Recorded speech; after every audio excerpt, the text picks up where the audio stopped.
It's amazing what back-to-back wins will do for the mood of the fan base. Over the last couple of videos, we've noticed a high spike in a lot of positivity coming through as fans start looking further and further up that Premier League table. We want to have a general discussion today, so get involved with your own opinions, any questions as well, so we can discuss them throughout today's video. How are you feeling today? What are you looking forward to talking about most in today's video? Optimism.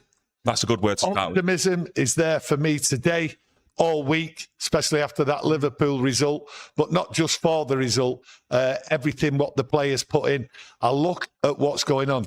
This club has been beaten down for far too long.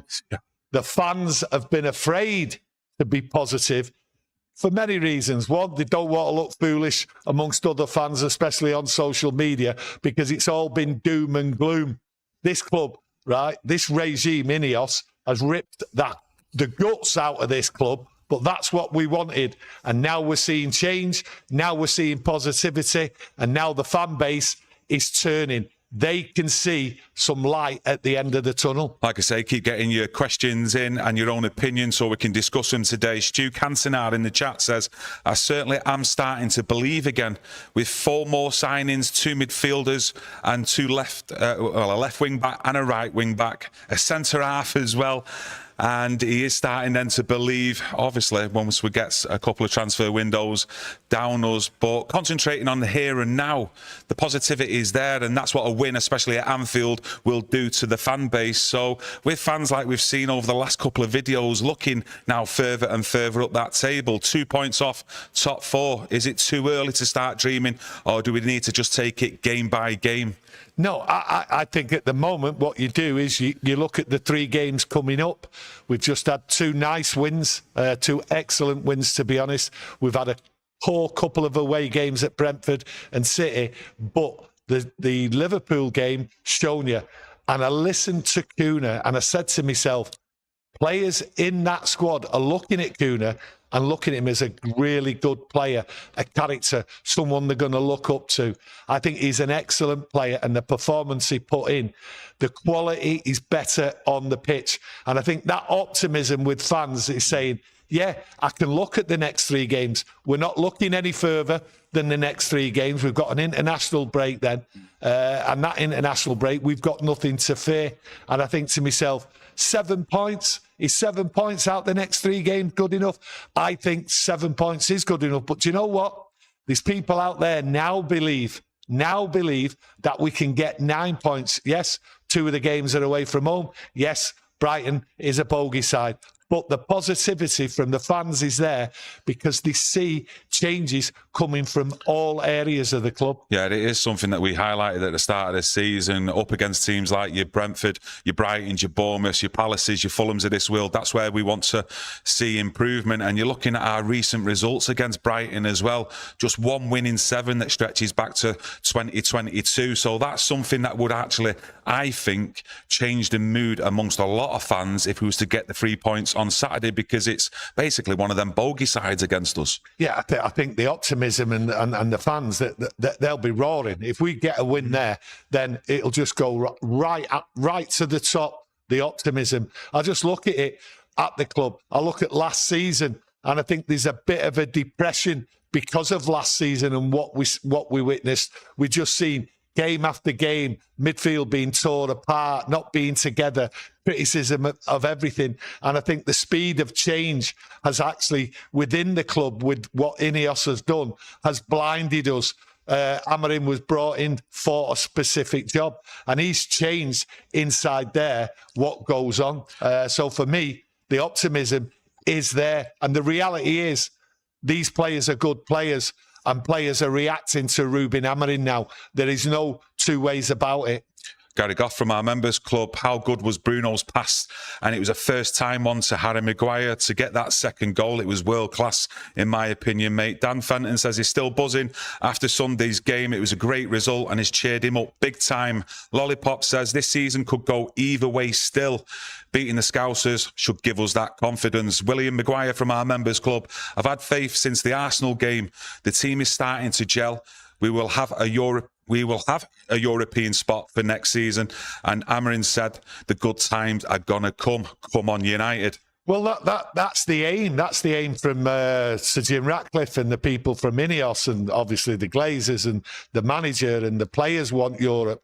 That is the aim, and we have to take it game by game at the moment. You know, yes, a couple of results is fine, but I look forward to these 3 games, and I say to myself, are they achievable? And they are achievable, because I do look at the quality now, and I do look at how the players are reacting. I look at it since Fergie left. These players, for each manager we've had, and we've had loads of managers, but what we've had a culture inside that club, what has undermined each manager.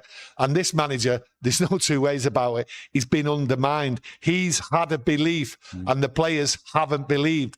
But I see optimism that these players now believe that they've got a job to do, they can do it under Ruben Amorim. And lots of people have criticised Ruben Amorim, and quite rightly so, because it hasn't gone the right way. But his in-game management was something to behold at Liverpool, something a lot of people have pointed out to us. A lot of people have pointed it out when I've spoken to him. His in-game management was spot on against Liverpool. That is a massive change, and it's been a big worry for United fans. He has mentioned, particularly before the Liverpool game, in a couple of different interviews I've seen him, he was talking more about mentality and the mentality in these players, and they've got to start believing again. But it's a word a lot of fans, including myself, have been using over the last few years, really, where we've gone to the top 4 sides and we've beaten, whether it's been at their ground or at Old Trafford. But then the following week, when we do play a mid-table side, it seems like standards actually slip. Yeah, well, it's funny when you talk about playing the top sides and all that.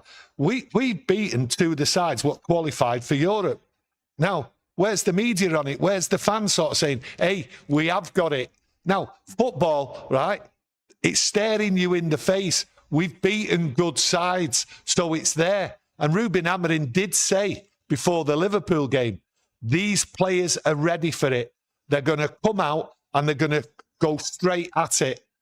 The mentality was there, and we all seen it, and Ruben Amorim believed it. Well, it wasn't false optimism from Ruben Amorim. So there is change, a massive change coming on, and a lot of fans are right on it. A lot of fans are slow to see it, but it is there. But one thing, what will happen, it will rise up there if we play Brighton and we go at it in the same mentality.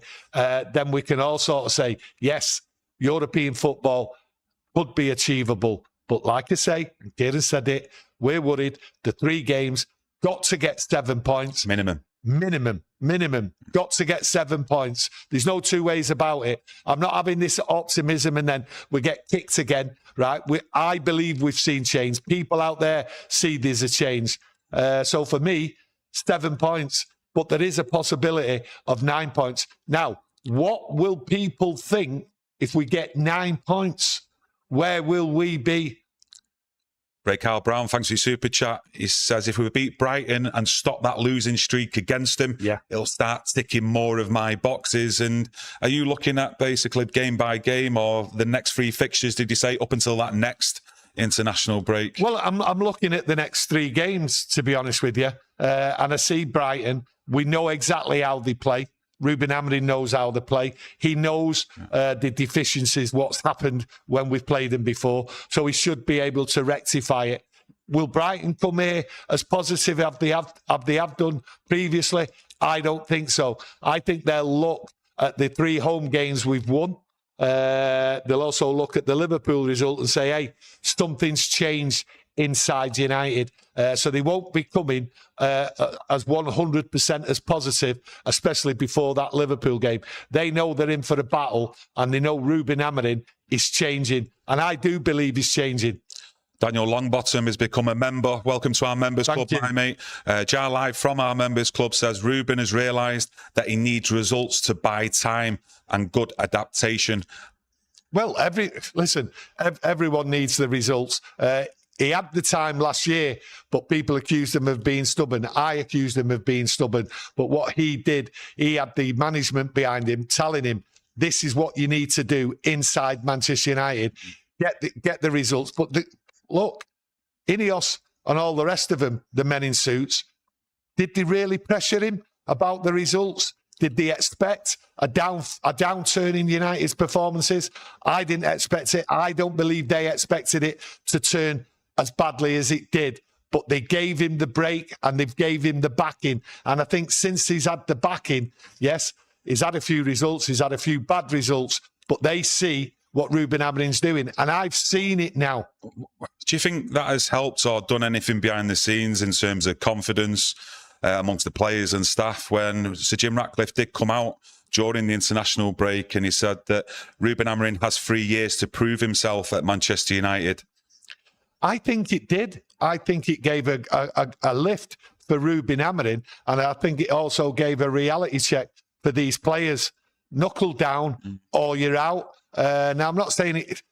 Well, do you think he's actually backing the manager there before the players? So he's maybe kind of putting the message out there that any of these players who are down in tools, so to speak, that we've seen in the past, it'll be you out the door first before this manager. I think that's the statement. You're out before the manager. We're turning it round where it was always the manager out before players. And I look at these players. Some of them haven't been fully at it. I look at Luke Shaw, especially against Manchester City, his comments as well, one or two other players, and I think they've just gone like that. Here's a reality check. I've got to change my attitude. I mean, you've got to say to yourself, a player changing his attitude at Manchester United shouldn't have to say that, shouldn't have to say it. But I've seen it with my own eyes now. These players are knuckling down. So for me, the quality is on the pitch. And when you get an improvement with players like Kuna and Mbeumo, who are improving all the time, and then you've got the potential of Sesko kicking on, I just look at it and I think these players, they believe in Ruben Amorim that they can achieve something. How big is that achievement? Europe, I think that's the aim. To be totally honest with you, that's the aim, and it has to be the aim. The next 3 games will prove whether we, after the international break, have got a challenge coming on up to Christmas and the New Year. Yeah, we're all interested here on your opinions on, at the moment, where it currently stands and the facts of where we are currently in the table with the points that we are off them Champions League places. You know, come Christmas, what are you expecting Manchester United to be in terms of position in the Premier League? Mick Cypher, thanks for your super chat. Amorim has a track record of turning lost ships. Thanks for your chat, mate. Yeah, Mike, go on. Yeah, well, he's got a track record. A lot of people criticised him for his role in Portugal, but that was a criticism coming on top of an absolute terrible season that he's not up to it. It was a poor Portuguese league and everything else like that. All I can say on that is, hey, at the moment, my eyes are telling me that he's turning it round with what I see. But not just with my eyes. It's what I hear. It's what I hear from the players. It's what I hear from the manager.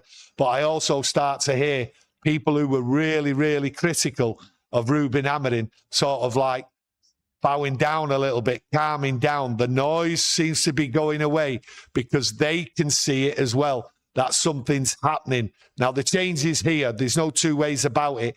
Can we continue? Well, as a United fan, as any football fan, you always have to be optimistic. Stability. That's the main thing I see with Amorim. Stability in this team, that they can perform and they can turn it on and that they can battle for each other. And Ruben Amorim believes in these players. And I think what you're seeing is the players turning now and sort of believing in Ruben Amorim that he can get us playing football and get the results. So stability is the main thing here. Back into the chat, Jar Live from our members club. Thanks for your super chat. Ruben started to play gritty ball for results. He needed wins to get more transfer windows. When he gets the right players, he will play more stylish. And yeah, I think just for now, like you're saying about stability, it is just about making them tactical changes to whatever opposition you're coming up against, like we did see against Liverpool. I'm not asking for him to completely change his system, etc. I just think it's when it's up against certain teams, he's got to adapt in certain positions, maybe drop that number 10 like a Mason Mount into the midfield too, just to beef it up there so we're not getting overloaded, etc. Yeah, well, he did change his tactics. He brought Mason Mount in, took Sesko onto the bench, but he also is in game management as well. Yeah. So that changed and that brought stability. That continued the fight from the very first minute to the 90th minute. And then you look going forward and you look to the summer transfer window. He'll get a summer transfer window if he gets the results and if he gets the position where we should be, and that is in a European place. That's what the club are hoping for. That's what Ruben Amorim, and that's what the fans want. So if he gets that and he gets the results, especially in the next 3 games, the optimism going forward is that he'll look into the transfer window and add to the good players he's already brought in this summer and the players what are already there. So he'll be able to tinker and he'll improve this side. So for me, getting the results, getting into Europe, listen, it's all down to that, whether he'll get a decent summer transfer window out of him.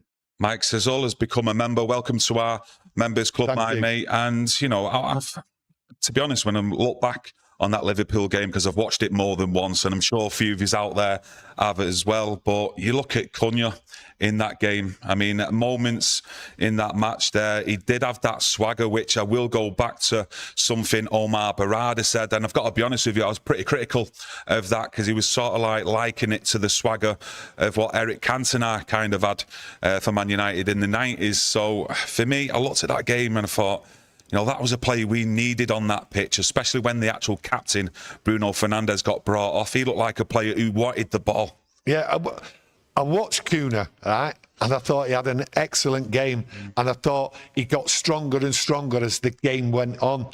So my optimism, and I did point out yesterday, the Cunha interview after the game, my optimism went right up there, listening to him.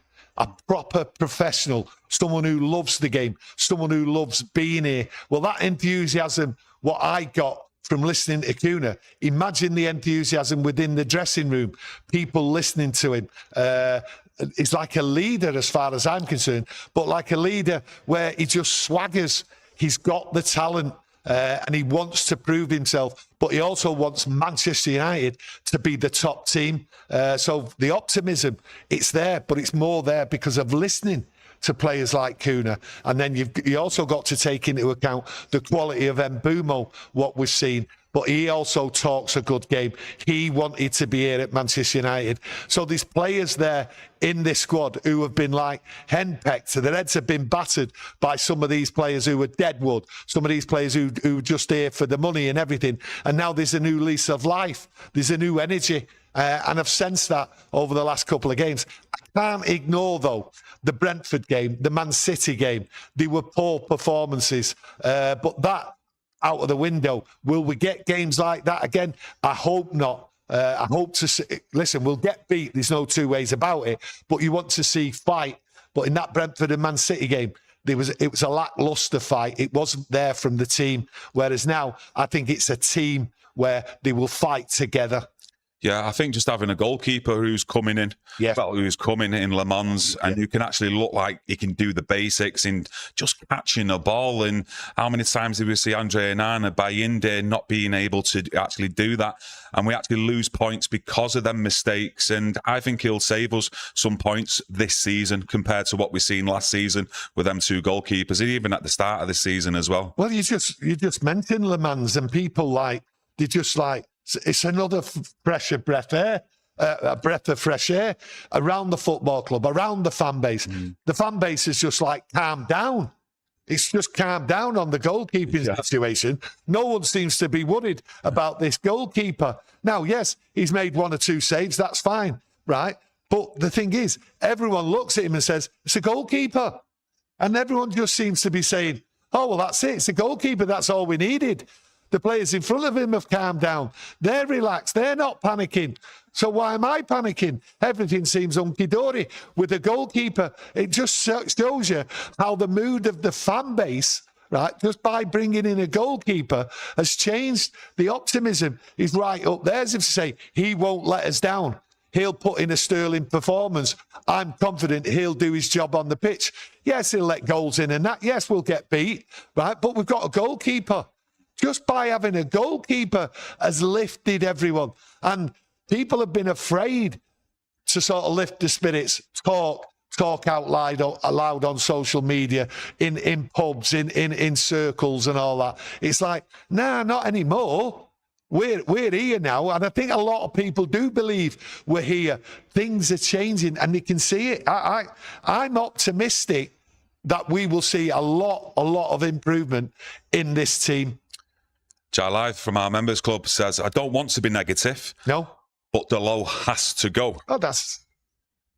Well, he's a squad player for me, mate. In this current squad, that's it. He shouldn't really be considered as a starting player. But you look at him against Liverpool, 2 or 3 times you look at it, some of his clearances, straight to a Liverpool player, which one of them, led to a Liverpool counter-attack. And I think it was Gakpo who hit the post. But, with Delo, I just look at, he's 26 years of age now. I've just not seen enough consistency in terms of positive performances from him. And if I'm honest, I've had a real downer on Delo ever since last season's game here at Old Trafford when we got beat by Tottenham. And I remember Brennan Johnson just running off him. Delo could see him and he didn't track him back. And to me, he threw the towel in there. And I've never really bought all this high fives, handshakes, all that sort of stuff from him. I want to see performances, that's it. And I've just not seen enough from Delo, especially at his age. I mean, it should start clicking together now, surely. And if it's not, to me, can he be coached where he's going to improve? I just don't think so. Listen, isn't it funny when someone's turning round, and we've all criticised Delo. Let's not be daft about this. We've all criticised Delo and his performances this year. Not been up to the standard of 2 years ago. Some good games last year, but some poor games. But isn't it funny? One player. We're all talking about one player. One player who's been poor. That player shouldn't have been on the pitch anyway. Dorgu should have been on the pitch. He was signed to play in that position, a specialised position, what Ruben Amorim brought in. But there's something going on there. But how funny is it that this fan base now isn't slagging every player off or half the team off? We've got one player who's played poorly, who shouldn't have been on the pitch, who is now a squad player, who should be a squad player. He can play right, he can play right wing, he can play left wing back. But what I'm saying is, it shows you how the fan base has changed. Yeah, but when you can also bring in a squad player like Delo, who, for me, like I say, hasn't been up to standard at all, and still come away with the 3 points at Anfield. I mean, when you can utilise your squad like that and still come away with wins, I mean, I don't really then want to be sat here today slagging off the old Delo. No, I'm not slagging him off. I'm just saying, right, when you look at it, when fans look at it out there and go, well, if that's the only problem, I mean, if you go back last year, what was the problem? I mean, you could list that long, the list. Well, how good is that? So when someone turns around and says, oh, we're deluded or something like that, when we're talking today and we're looking at the future and that, how good is it that we're only criticising one player, but that player is a good squad player, just like Scott McTominay was a good squad player, but the men in suits wanted the money and we got rid of a good squad player. Now, he's a squad player. That's what he is. He's not someone for the future. And when it comes to the summer and when the transfer window comes in, things will change. Now, I'm sure Delo understands his position at the club. Yeah, I think a lot of people out there as well, and myself included, still question marks and concerns about that central midfield area. And I just want to see Agate maybe get a run of games, or when he does actually get the opportunities to start putting in some more better performances, just so we feel a little bit more comfortable maybe in that central midfield area, because he can get about at the pitch, Agate. It's just that a lot of people seem to think he's limited with the ball at his feet, which he actually isn't, getting the ball off his centre-backs or the goalkeeper and then having to turn or play it quickly. Look, Ruben Amorim's turned round and he sorted this dressing room out and the attitude and everything else like that, okay? And he's come out, and it has recently come out, that there is disquiet with Ugarte, and that there is disquiet. There's something wrong with Dorgu. That's why he's not been in there. But they've changed, they've turned around. And what you have to do is sort of say about Ugarte, listen, the games will show us whether he can do it. I'm not on a downer with him. I'm disappointed with him because I thought he would have pushed on. But then you look at Brighton game, Okay, will he get in there? If he gets in there, fine. Let's see. Yeah. Let's not be critical of any of these players before the Brighton game, before we go to Forest, before we go to Tottenham. Okay, what you have to say is these players improving. The atmosphere in the club is improving. In the dressing room, the atmosphere around Ruben Amorim. You know, he's had a battle on his hand, Ruben Amorim. What I believe he's winning. So when you look at Ugarte, maybe the comments about Ugarte, what have come out from within the club, right, are there designed to push him. Well, we'll see over the next 3 games if he's up for the fight. I believe he's up for the fight. I believe the squad's up for the fight. So calling the players, there's no point now. The next 3 games, they all have to show the fight. They all have to show unity and everything else like that they can do it. And to be honest with you, and I've said it before, and I've been slagged for it, but I don't mind being slagged, okay? I will say what I believed. Yeah. And I've always said that this is a good squad. I've always said it, Kieran. Both have. Yeah, you've said it, yeah. I remember you going on last week about it being a good squad and everything, and people out there coming back. It is a good squad. Yeah, well, it was better than what it was showing. I just think it was needed, like certain tweaks in games, depending on what opposition you were coming up against. But one player I did say, going back to last season, and I don't remember too many of you actually agreeing at the time, but I always said and fancied Ahmad at right wing back. You know, you look at his performance and the bravery that he actually shown there at Anfield, always and with the focus of going forward to try and take Kirkes on. Do you think that he will actually develop him and his long-term future at United as that wing back? Look, his long-term future is secured here. And you brought the point up, Kieran, right? And you highlighted it to everyone. It's all about partnerships. Yeah. You can't do it on your own, okay? And what we have seen, and we've seen players booted out of this club, right, who have been individuals, right? I've no need to name him. You name them, who you feel have been individuals. They've been booted out. And what you want is partnerships. And Kieran highlighted the Mbumo, the Ahmad partnership. You need partnerships in the team. And that was a fantastic partnership until Ahmad had to go off because he'd been booked unfairly. But at the end of the day, he had to go off. So for me, partnerships are key to going forward. Watched the Chelsea and Forest game over the weekend. Did you see that stinker Garnacho threw in and was hooked at half-time? And I actually thought to myself, I remember seeing quite a few of them performances, but it'd stay on the pitch for 90 minutes. But now we've had a summer transfer window gone down us. We've got the likes of Cunha and Mbumo in there, plus Sesko at the top. So we've seen a rise there in actual standards and quality of players as well. And just think, you know, another summer transfer window, if we can get at least another 4 or 5 players in, I mean, that should do us the world of good. I'm laughing because I didn't want to mention names. I've just said, you get the names in, and Kieran's just mentioned Garnacho. So I'm sat here and I'm fuming. Right. At me? No, not at you. No. I'm just fuming, right, because I didn't want to say it. Now, I've mentioned partnerships. Garnacho didn't have a partnership. He was selfish. Rashford, selfish. Sancho, selfish. Do you know what I mean? The key to having a good footballing side is developing partnerships. And he's right about Ahmad. You know, this team it's a good squad, but the partnerships weren't there. There was too many individuals. We've seen that last year. They were letting the manager down. They were letting the other players down. But Ruben Amorim has got rid of them. He's got rid of them, okay? And now we will see partnerships develop. I mean, with 1 game a week, though, we talk about partnerships. Would you like to see it more where, you know, the back three that start the game actually finish the game? Or do you think there's actually need for rotation when you're coming up against, well, you're coming towards the latest parts of the season?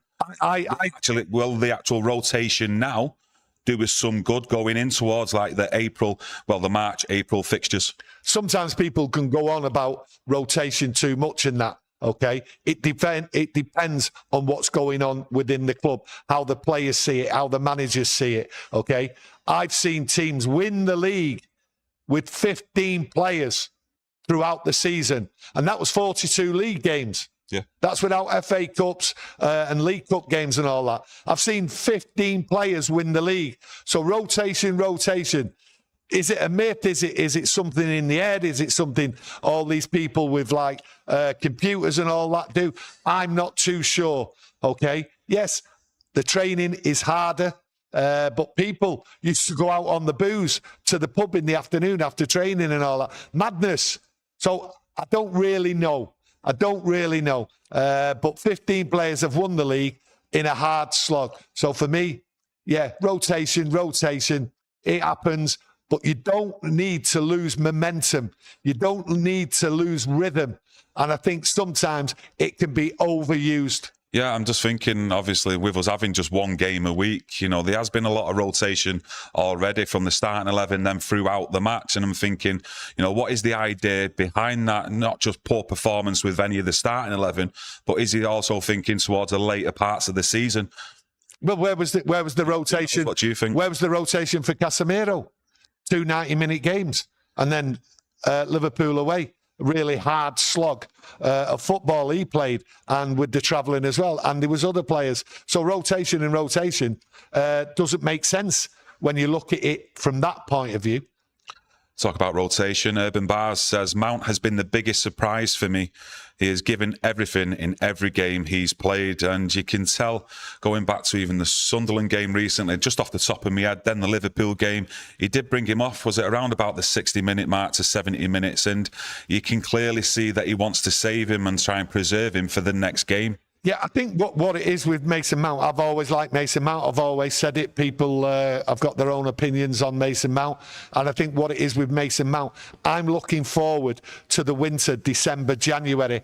And I think he is being sort of looked after with his injuries and that, but he's got it. Ruben Amorim likes him, so he's going to use him.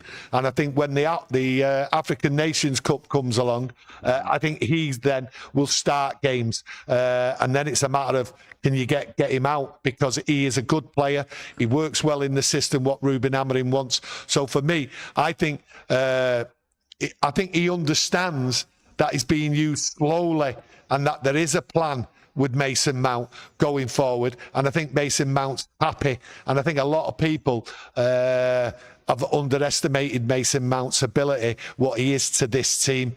He's just been very, very unlucky. Should we have bought him? That's another debate. Because a lot of money was spent on him. We had our pants pulled down big time with him by Chelsea, but we've now turned it on them with Garnacho, so that's all right, all fair in love and war. But going forward with Mason Mount, I think he's got a future and he'll get a place, but I did say he will struggle to get a place at the beginning of this season. He was the one I was worried about. Got to have a big no more. Yeah, you've got to have a squad, though, of players that if you do get any suspensions and injuries, that you've got the players there, though, like your Mason Mounts, and, you know, could come in and do a job because, you know, hopefully, fingers crossed, he keeps on being fully fit, because when that AFCON comes up and we're losing the likes of Ahmad and Mbumo to that, you know, him and possibly Xerxes might get a lot more game time. And I remember us doing a chat, I think it was last week, on Kobbie Mainoo, and a lot of people actually got involved in the comment section, basically saying, are you blind? He clearly doesn't want to be at Manchester United and he's edging for a move in January. Well, you look at his celebrations on that sideline when he was ready to come on as a substitute when Harry Maguire got that second goal. That kid clearly loves this football club and wants to be here. Well, I look at Xerxes. I like Xerxes, but I think when you look at him last year in that team, it just didn't work. I think he's got good footballing skills. He gets about the pitch and all that. And if he did get transferred, then I think he'd shine somewhere else. But the thing is, it's a squad game. And I think he's got a little bit of a future here because of the way United are going to go at it from this moment onwards. I think I can't see United getting rid of him. A few weeks ago, I was unsure. I thought maybe January they might look at getting out there. But like Kieron says, his enthusiasm and everything, and that means a lot in a squad. So he won't let you down. I don't see him. I don't see where he's let us down.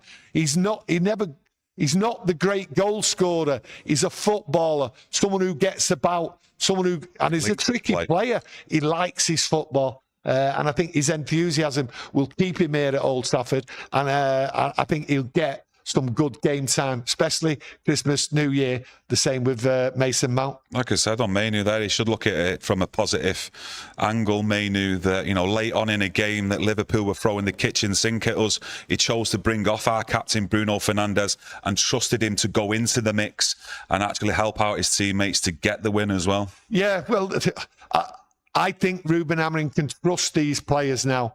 I think trust in what turn though? No, to play the game, to play it the way Ruben Amorim wants, tactically and everything. I'm not on about the system. I'm on about tactically. They have to do this.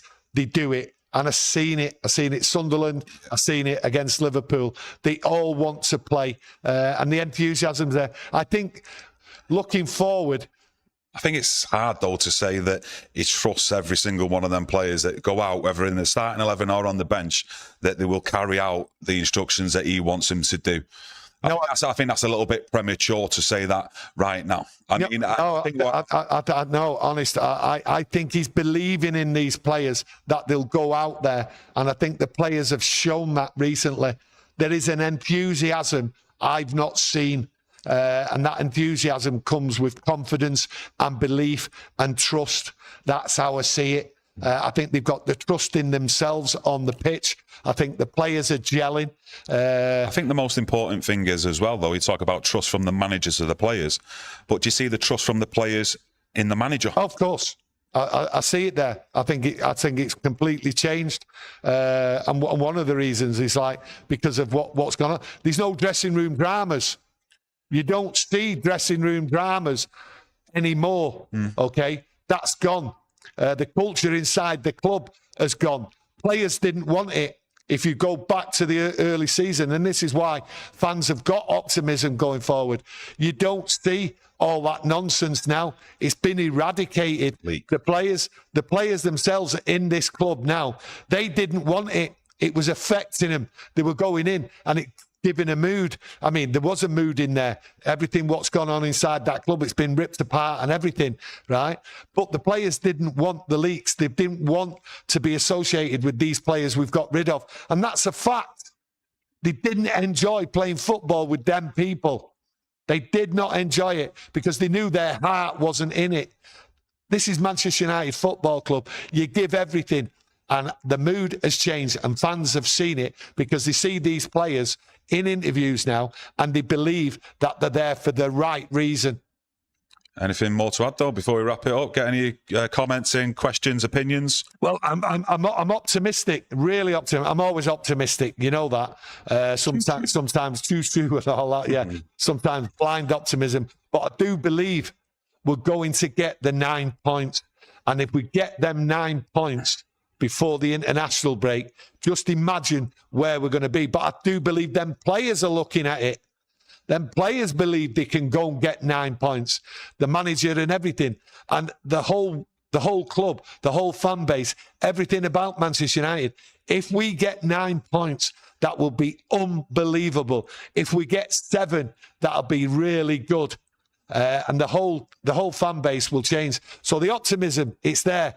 And what makes me optimistic, that media have shut the mouth. They've shut the mouth. And the fan base, who are hateful, not all of them, some of them, what are hateful, who they slagging down? Who are they slagging down in the club? There's no one to slag down because they see it. Jar Live says, come on United. SP Ward says, Tony, beat Brighton and Forest, and I might believe again. Nikos P, this week in training, we will be buzzing and Old Trafford will be lively against Brighton. Also, looking forward to the Brighton game. Yeah, well, that's the thing. We've got to see the results. It's all about results now, and then we can all believe. Because there's no reason not to believe if we get them results. Brighton, Forest away, you're right. Get the results. And that will turn everyone round. And why shouldn't it turn round? Why should people sort of be negative if we go and get 2 results? Yeah, that's it. That's all it's about. Getting them 2 results and then go to Spurs and then just giving it them because we owe them big time. Yeah, we'd definitely do that with Tottenham. But yeah, I'd just like to thank you all for joining us today, getting involved. Mix of opinions in there as well, which is great to see. Smash a like on the video as well to help support the channel. Subscribe if it's your first time watching, and we'll be back tomorrow. So get that notification on. Enjoy the rest of your day, and we'll see you in the next one. Take care. Thank you. Thank you.